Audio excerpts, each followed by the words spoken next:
एक छोटे से गांव में भोला नाम का एक गरीब किसान रहता था। भोला के पास मेहनत के अलावा और कुछ नहीं था, लेकिन उसकी मेहनत भी उसे वो फल नहीं दे पाती थी जो वो और उसकी माँ डिजर्व करते थे।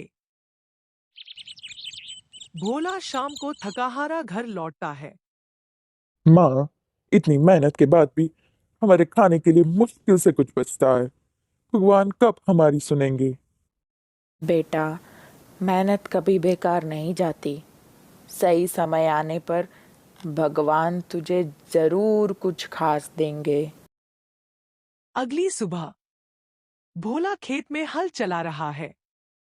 अचानक हल किसी सख्त चीज से टकराता है।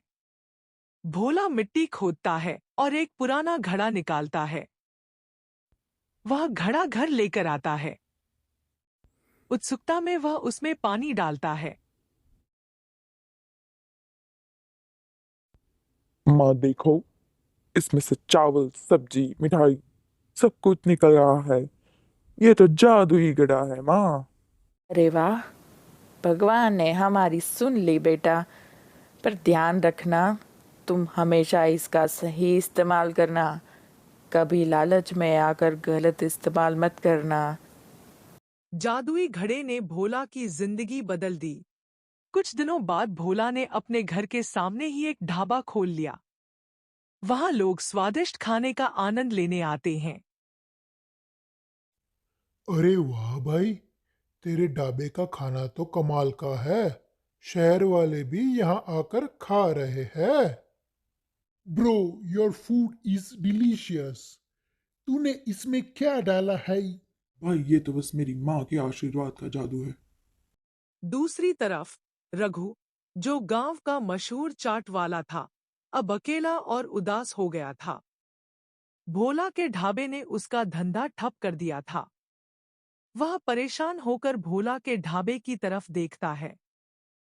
पहले तो मेरा ठेला जहाँ खड़ा रहता था, लाइन वहीं से शुरू होती थी। अब तो कोई मक्खी भी मेरे ठेले पे नहीं आ रही। सब भोला के ठेले पे भागे चले जा रहे हैं।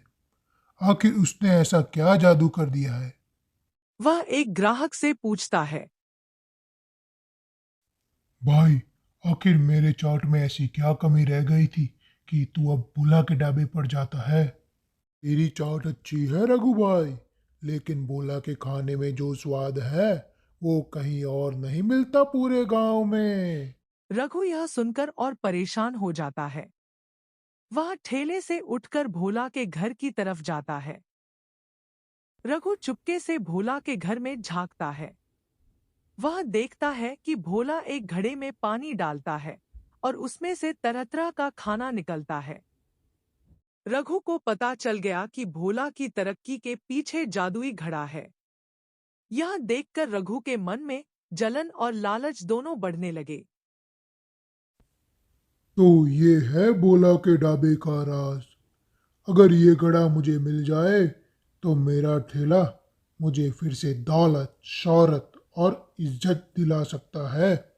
वह वापस अपने ठेले पर लौटता है, लेकिन उसके मन में जादुई घड़े को चुराने की योजना बनने लगती है।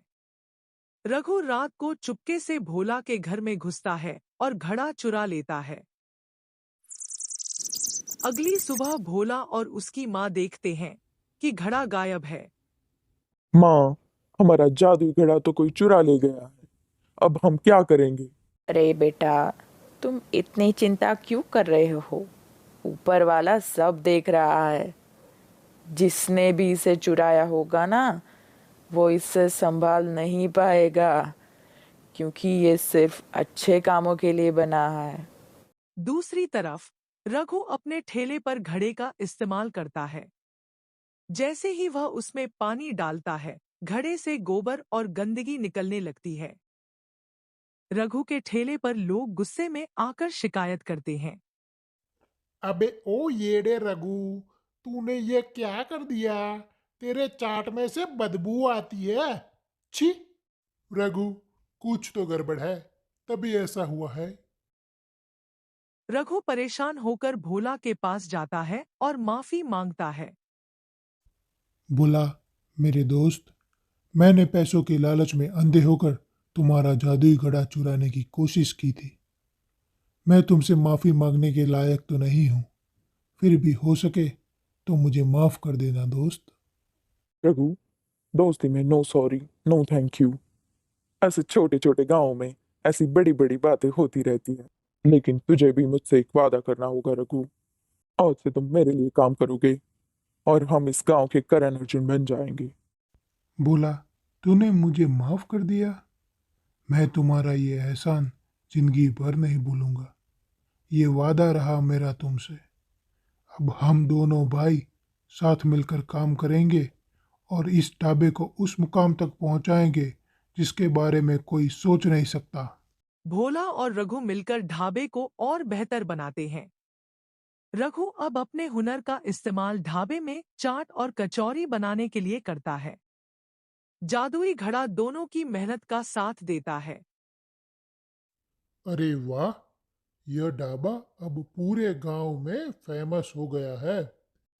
यहाँ का हर खाना लाजवाब है।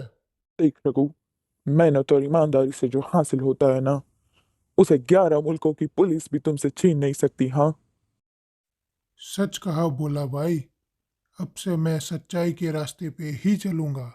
भोला और रघु मिलकर जादुई घड़े की मदद से गरीबों को खाना खिलाते हैं। उनका ढाबा पूरे इलाके में मशहूर हो जाता है। दोस्तों, ये कहानी सिखाती है कि लालच और धोखे का अंत हमेशा बुरा होता है, लेकिन सच्चाई, मेहनत और दोस्ती से हर मुश्किल को जीता जा सकता है।